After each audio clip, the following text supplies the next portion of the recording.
Hey everyone, so we're going to talk about parallel and perpendicular lines in this video. So to start us off, let's graph these two lines.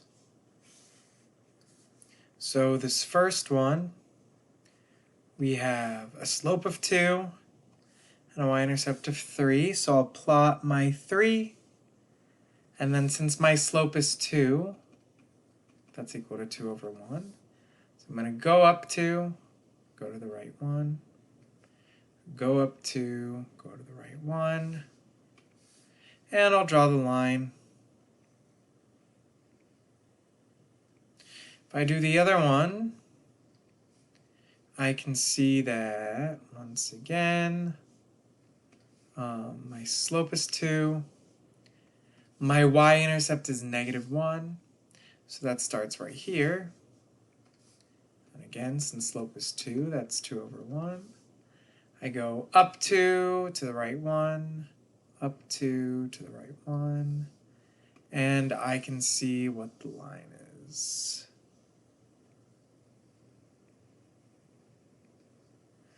So you'll notice again, these are what we call parallel lines.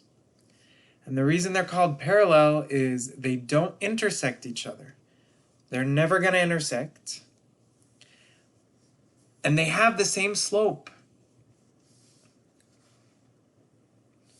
Before we do our next bit, we have to talk about what opposite reciprocals are.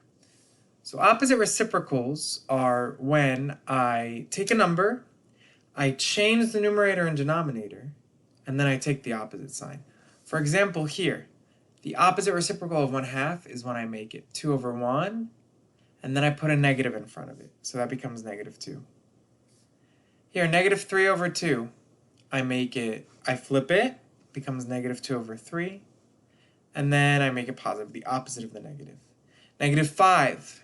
-5 is -5 over 1, which if I flip it becomes -1 over 5, and then I put the positive in front of it. We need to know that word, opposite reciprocals. If I gave you the number 3 over 4, I would flip it, and then I would put the negative in front of it. So these are opposite reciprocals. Why is that important? It's because we're going to look at something called perpendicular lines now. So let's graph this. Here we have 3 and 1, so our y-intercept is 1. So we're going to go up 3 to the right 1, go up 3 to the right 1. I can see my line. Next, this one, I have -1 third and 2. So here's 2. Since it's -1 third, I'm going to go down 1, 3 to the right, down 1, 3 to the right. If I look at this line,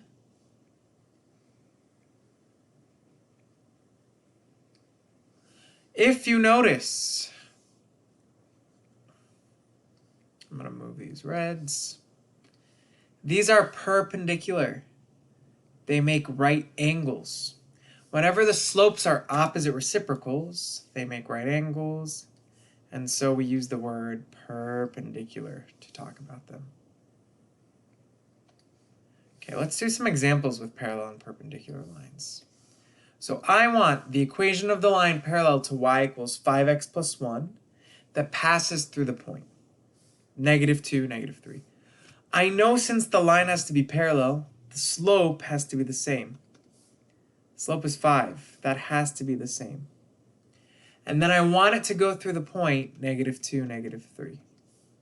So I'll take my y equals mx plus b equation. I'll put this in for m. So I have y equals 5x plus b. And then I need to plug this point in. So I know y is -3. No, x is -2. Get -3 is equal to -10 plus b. If I add 10 on both sides, I get 7 equals b. This line the equation now, I have it, is parallel to y equals 5x plus 1, and it goes through this point. Let's do an example with perpendicular lines. I want the equation of the line perpendicular to this one that goes through this point. If it's perpendicular, the slope has to be the opposite reciprocal.